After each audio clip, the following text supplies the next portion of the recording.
புத்தம் புது பூவை என்ற பாடல் எழுதி பாடல் ஆசிரியராக களம் இறங்கியவர் தான் ஸ்நேகன். அதுக்கப்புறமா பாண்டவர் பூமியில் அவரவர் வாழ்க்கையில் தோழா தோழா ஆகிய பாடல்களை எழுத செம்ம ஹிட் அடிச்சிச்சு.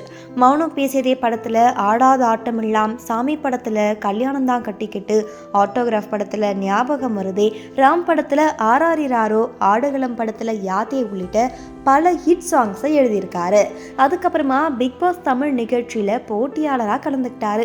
ஆனா இவரை எழுதின பாடல்கள் எல்லாமே பிக் பாஸ் நிகழ்ச்சிக்கு அப்புறம் தான் அதிகமாக பிரபலமாக ஸ்டார்ட் ஆச்சு. கடந்த 2021ஆம் ஆண்டு ஸ்நேகன் அவருடைய நீண்ட நாள் காதலியான கனிகாவை திருமணம் செஞ்சுக்கிட்டாரு. கர்ப்பமா இருந்த கனிகாவுக்கு ஜான்வரி 25 இரட்டை பெண் குழந்தைகள் பிறந்திருந்துச்சு. இந்த நிலையில நடிகர் கமல்ஹாசனை ஸ்நேகனும் அவருடைய குடும்பத்தினரும் சந்திச்சிருக்காங்க.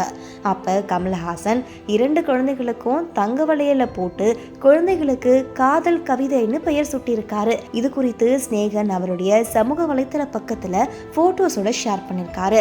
இந்த போட்டோஸ்க்கு கீழே, அதாவது இந்த போஸ்டுக்கு கீழே பலரும் இவங்களுக்கு வாழ்த்துக்களை தெரிவிச்சுட்டு வந்தாலும் சிலர் என்ன பண்றாங்கன்னா காதல் கவிதைன்னு பேரா அப்படின்னு கமெண்ட் பண்ணிட்டு வராங்க.